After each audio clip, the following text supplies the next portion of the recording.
Andre. Any team news, fresh injury worries ahead of West Brom? No, everything should be fine. Tom has returned. Tom Ellison has returned to training. So one more option, and the rest remains fine. What pleased you most about Lewis Holtby's debut? Well, he came on, did extremely well. Obviously, I think he had a direct impact on how we were playing. He improved substantially. Our second half was already good, but it also improved when he came on. Linked up the game very, very well. Happy that he made straight away an impact. It's always important, when you bring a player in, and extremely happy by his progress at the moment. Do you feel that he is at least a contender, maybe to start the game? It's too early. I think obviously he's just got here. Not a lot of time to settle in. Plus, settling his personal life also. He's obviously one of the possibilities too. But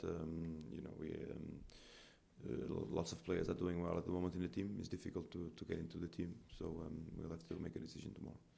A couple of deadline day queries now. The Reading manager has said that they had 3 offers turned down for Sigurdsson. Can you tell us anything about that? Yeah, I mean, he's a player that means a lot to Reading, a product of their academy.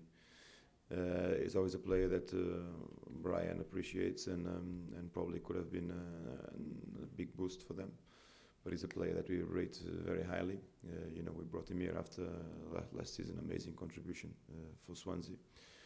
And he's a player that we have high expectations. Probably this season at the moment not going to the level that he wants, but obviously the step is much more difficult than it was at Swansea's last year. But a player that we believe a lot in his talent and in his future here. So we couldn't allow him to leave. It sounds like there was no temptation then to accept from the club. What about the player? Is he happy to? No, I mean the players are happy when they play more, but without disrespecting Reading, I think ambitions for Tottenham are higher, and I think the player appreciates that he has to overcome this tough environment where he lives, the competition that he faces to get into the team.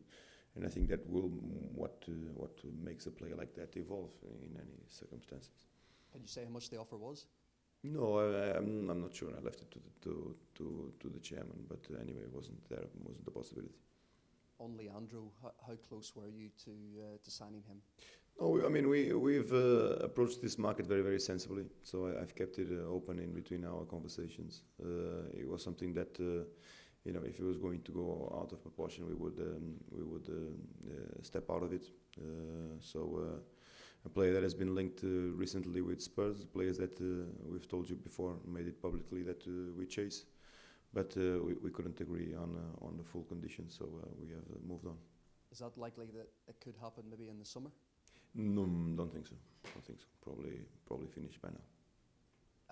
Can you understand the fans' concern? I know you've said you're happy with what you've got if no striker did come in, but can you understand the fans' concern over? Yeah, the fans' concerns are made by opinion making and media expectations. So it's a roller coaster, and it's more difficult for them to take. If this window hadn't opened, you sit fourth with the squad that you started the season, and you look pretty comfortable where you are. So we are as we stand. Once it became clear that Leandro might not happen in this window, did you try for any other strikers? No, I mean we've sounded the market on different situations, different possibilities. I've told you we found comfort in this 4-4-2 formation. At this moment, everybody knows that we only have the 2 strikers. There was the risk situation, and we've sounded out a couple of options. I think the one that we went a little bit more in depth was on Leandro, but other than that, we just continued, I think, on normal sounding out. And there had been talk about in terms of Moutinho and other. No, not at all. Nothing with Moutinho. In terms of Willian, I know he's gone to Anzai. He's been a long-term target. What did you make of that transfer? Yeah, I mean, Willian is a very difficult. It's a very difficult situation because he's rated very highly by Shakhtar, and almost to a point where European clubs can't compete. So obviously his transfer was made by crazy amount of money, and he has moved on to a league that is, of the same level as the Ukrainian league. But the pity that a player of that talent cannot come to maybe to a bigger league, and because I think his talent deserves that. But hopefully everything goes well for him and Andy. Do you think that's a big concern for the Premier League, that rumoured targets for this league are? No, I don't think so. It's just part of clubs with tremendous potential capacity that can attract players to play in other leagues. I mean, it's nothing new. It's been happened before with the Russian league, the league in Qatar, also the same. So it's nothing new. Do you have any sympathy for Peter Odemwingie? You expect to maybe face, I don't know if you expect to face him at the weekend, but do you have sympathy for him? It's a very difficult situation.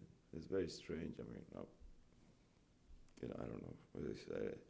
It's really surprising for the player to make a trip over and to arrive into a stadium and nobody's expecting him. I think obviously we can't say that something or probably something got lost in translation, but it's very, very strange, very hard. And just finally going back to that issue about the other leagues, say 5-10 years ago when maybe England really only faced competition from Spanish and Italian clubs for big transfer targets. I mean, are there now a wider variety of leagues? You've mentioned Ukraine, Russia. Yeah. What is that? Why is that? I think it's the power that they have financially. A couple of clubs are owned by extremely rich people that want visibility for their clubs, want to achieve results for their clubs. Clubs that they've been fans since they were born. I think Rinat at Shakhtar represents exactly that.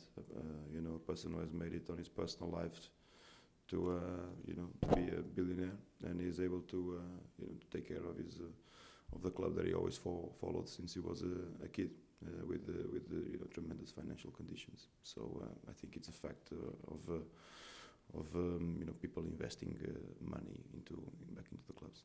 What way should Premier League clubs react to that, respond to that? I'm not sure if there is a response. I think we are a very privileged league, and obviously we are aware that not all clubs can compete to this extent or to the level of certain clubs. But I think we are in a good position. We still attract big players. I think it's the most seen league in the world. For me, the best, and I think we can't.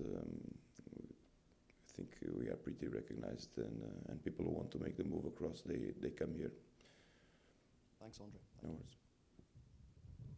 Any more questions from broadcast? Andre? Pete?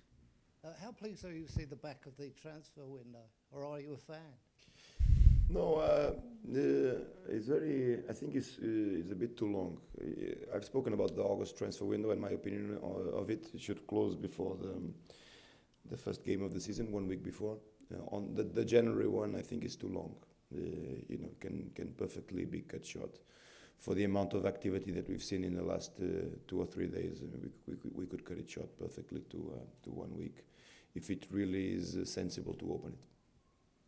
What's the attitude or the atmosphere been like around the camp this week? You've been knocked out of the FA Cup, and you failed to sort of make ground on the others in the top of the Premier League on Wednesday.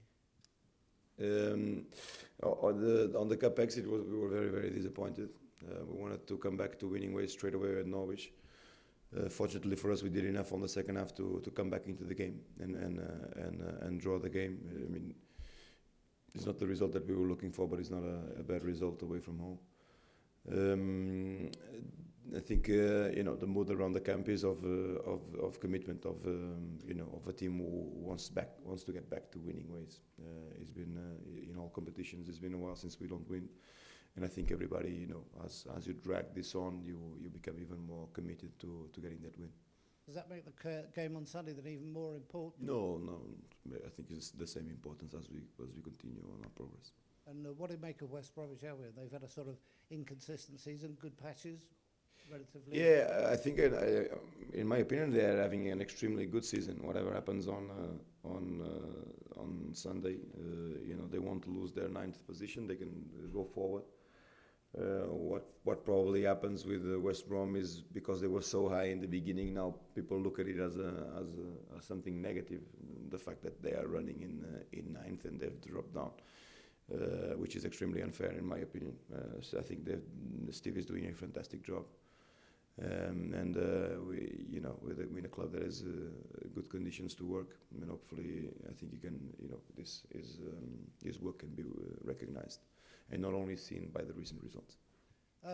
Situation with Jermaine Defoe, will he be fit for Sunday? Yeah, he'll be fit. Yeah.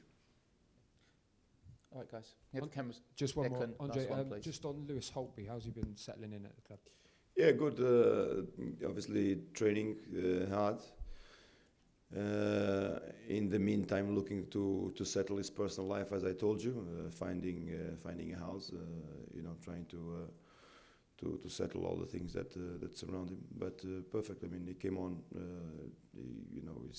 He gets along very, very well immediately with everybody. He's very open. So it's been a good time for him. And just lastly, are we right in thinking that Harry Kane's been recalled? Yeah. He's been recalled. Yeah. Is that just to give you another? I think both teams' interest and the players' interest. To be fair, Norwich, as they moved on and they found a striker, so they didn't have the necessity to hold on to Harry, and us to have an option that comes out from our youth level. So I think it's a common decision.